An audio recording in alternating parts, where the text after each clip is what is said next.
अगर तुम जिंदगी में कुछ करके दिखाना चाहते हो, तुम्हारे कुछ ख्वाब हैं जिन्हें तुम पूरा करना चाहते हो कि तुम्हारा भी नाम हो, तुम्हारी एक अलग पहचान हो, तो अपनी जिंदगी के 3 असूल बना लो। पहली बात यह कि अपनी भैंस को पहाड़ से गिरा दो। एक अक्लमंद बूढ़ा आदमी सफर पर निकला हुआ था। शाम होने को आई थी। उसे रात गुजारने के लिए कोई ठिकाना चाहिए था। एक भला आदमी उसे मिला और अपने घर आने की दावत दी। चलते चलते वो एक खेत से गुजरे। खेत की हालत देखकर लगता था कि खेत का मालिक उस पर कोई खास तवज्जो नहीं देता। खेत के दरमियान ही उस भले आदमी का घर बना हुआ था। उस आदमी के घर से उसकी गुर्बत जाहिर होती थी।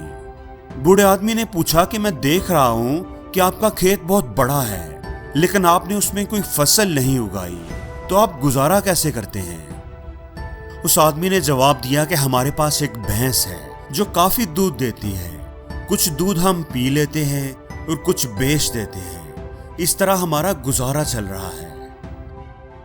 रात को जब सब सोने के लिए चले गए तो बूढ़ा आदमी उठा और उसने वो भैंस खोली और उसे पहाड़ से गिराकर वहां से चला गया। जब वो बड़ा आदमी सुबह उठा तो अपनी भैंस को गायब देखकर बड़ा परेशान हुआ। वो भैंस ही उनकी कमाई का वाहिद सहारा थी। काफी देर उसे समझ ही नहीं आई कि अब वो क्या करे। फिर उसने खेतों में हल चलाने का फैसला किया। हल चलाकर उसने बीज बो दिए। उसकी फसल बहुत अच्छी हुई और वो खुशहाल हो गया। उसकी खुशहाली में सबसे बड़ी रुकावट उसकी भैंस ही थी। वो भैंस के दूध से ही मुतमईन था। वो भैंस उसका कंफर्ट जोन थी। जब भैंस नहीं रही तो उसने कुछ करने का फैसला किया। दोस्तों, इसी तरह हम सबकी जिंदगियों में भी कोई ना कोई भैंस होती है जो हमें आगे बढ़ने से, जिंदगी में कुछ करने से रोक रही होती है, जो हमारा कंफर्ट जोन होती है। इसलिए आगे बढ़ने का पहला असूल ये है कि अपनी भैंस को पहाड़ से गिराओ, अपने कंफर्ट जोन से बाहर निकलो। दूसरा असूल ये बनाना कि जिंदगी में आने वाली मुश्किलों को अपॉर्चुनिटी बनाना सीख लेना। हर मुश्किल के अंदर एक मौका होता है, एक अपॉर्चुनिटी होती है। दोस्तों, ईगल हमेशा तेज हवाओं की, तूफान की तलाश में रहता है। जब कभी तेज हवाएं चलना शुरू होती हैं, बादल इकट्ठे होने लगते हैं, तो ये एक्साइटेड हो जाता है। ये उस तूफान की तरफ ट्रैवल करता है जहां बाकी परिंदे तूफान से डरते हैं, अपनी जान बचाते हैं, घोंसलों में छुप जाते हैं। ये उस तूफान के अंदर घुस जाता है। ये उन तूफानी हवाओं को इस्तेमाल करता है और ऊंचा उड़ने के लिए और बुलंदी तक जाने के लिए। दोस्तों, ईगल हमें सिखाता है कि रास्ते में आने वाले पत्थरों से टकराकर गिरने की बजाय उन पर चढ़कर बुलंद होते जाएं। उन पत्थरों को अपने लिए रुकावट समझने की बजाय अपने लिए सीढ़ियां बना लें। जिंदगी में आने वाली मुश्किलों को अपने लिए अपॉर्चुनिटी बनाना सीख लें। जिंदगी में आने वाली मुश्किलों से डरना नहीं चाहिए, उनमें छुपी अपॉर्चुनिटी को तलाश करना चाहिए। ये तो आपको कुछ सिखाने के लिए आती है, आपको ऊंचा उड़ाने के लिए आती है।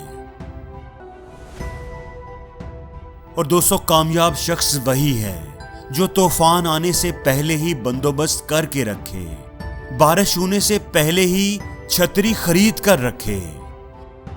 अक्सर लोग किसी मुश्किल के बारे तब सोचना शुरू करते हैं जब वो सर पर आ जाती है। फिर वो भाग दौड़ शुरू करते हैं, लेकिन तब तक बहुत देर हो चुकी होती है। किसी किसान को अपने साथ काम करने के लिए एक हेल्पर चाहिए था।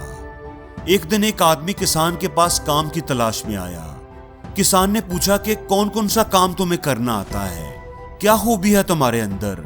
उस आदमी ने बड़ा अजीब जवाब दिया, I can sleep when the wind blows। जब तूफान आएगा, बारिश आएगी, तो मैं आराम से सो सकता हूं।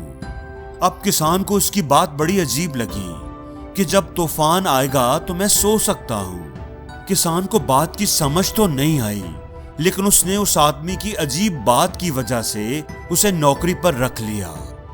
अब दोनों ने मिलकर खेत में काम करना शुरू कर दिया। फसल अच्छी होने लगी। एक दिन किसान अपने कमरे में सोया हुआ था कि तेज हवा से उसके कमरे की खिड़कियां बजने लगी।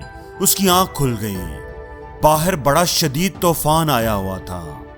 किसान भागा भागा अपने हेल्पर के कमरे की तरफ गया कि उसके साथ मिलकर मवेशियों को, फसल को संभाले। वो आदमी जो उसका हेल्पर था वो आराम से सोया हुआ था।